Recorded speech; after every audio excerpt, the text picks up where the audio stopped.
Terima kasih pemirsa, Anda masih bersama kami di Tatap Muka. Kita lanjutkan perbincangan kita dengan tema hari ini, badai COVID-19 di Dinas Perhubungan Kota Palangkaraya. Kita lanjutkan, Pak, tadi kita membahas tentang parkir. Bagaimana sih parkir ini mengelolanya sehingga bagus untuk masyarakat juga, tidak merugikan semua pihak. Kemudian inovasi seperti apa yang ditawarkan oleh Dinas Perhubungan Kota sehingga tidak nabrak-nabrak juga dengan peraturan pemerintah yang sudah dikeluarkan tentunya. Baik, makasih. Nah, jadi pengelolaan parkir ini kami secara bertahap kami sudah melakukan inovasi. Inovasi yang pertama kami lakukan, kami memetakan dulu, kami petakan lokasi-lokasi parkir yang telah diberikan. Karena memang tidak dapat dipungkiri yang diberikan izin terdahulu itu perlu ditinjau ulang. Pertama, berada dalam titik yang tidak diperkenankan. Seperti? Ya, seperti Pasuk Kamelo. Kedua, kami memberikan kontrak baru, ya, dengan memanggil seluruh dulu pengelola dan jukir kita untuk menyampaikan apa menjadi visi dan misi kita tentang pengelolaan parkir itu. Nah, yang di dalamnya kita mendorong mereka bahwa para pengelola parkir ini, jukir kita ini adalah pahlawan PHD kita. Jadi ini perlu kita bina ke depan, perlu kita bina, kita ubah dulu stigma, ya. Ini perlu kita ubah dulu stigma, stigma dari dalam maupun dari luar. Dari dalam bagaimana kita membekali para jukir ini dari pelayanannya. Supaya nanti masyarakat pun tidak merasa tidak nyaman kalau memarkirkan kendaraannya. Jadi ini kita benahi dulu, kita bekali mereka bertahap nanti terus. Rencana kita sebetulnya bulan April ini mau melatih mereka supaya mereka mengenali rambu lalu lintas, tanda lalu lintas, bagaimana dia cara memarkirkan kendaraan, bagaimana dia memberikan salam kepada pengendara. Kita kerjasama dengan Politeknik Angkutan Darat di Tegal. Ya, jadi kita latih mereka dulu. Nah, ketiga lagi kita mau bekali mereka bagaimana punya seragamnya nanti seperti itu. Nah, karena situasi yang sekarang ini jadi semua kita pending dan kita hentikan untuk sementara. Nah, di samping itu kita nanti akan mensosialisasikan kepada seluruh masyarakat.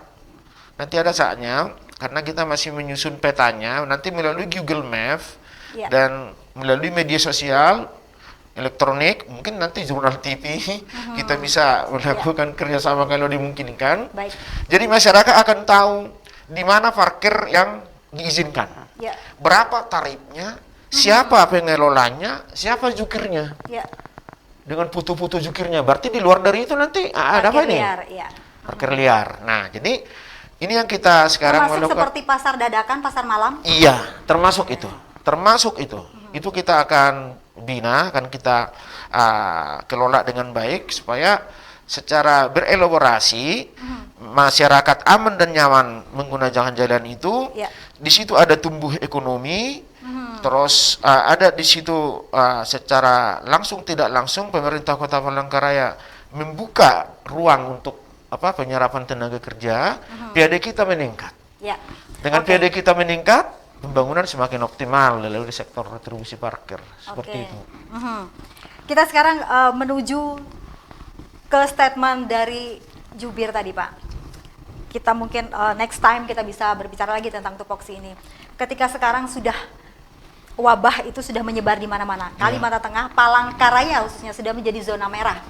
Kemudian terbitlah peraturan menteri. Bagaimana teman-teman mengimplementasikannya itu? Kemudian bagaimana pula mensosialisasikan itu ke masyarakat, Pak? Jujur kita melihat masyarakat masih banyak yang tidak tahu. Baik, makasih.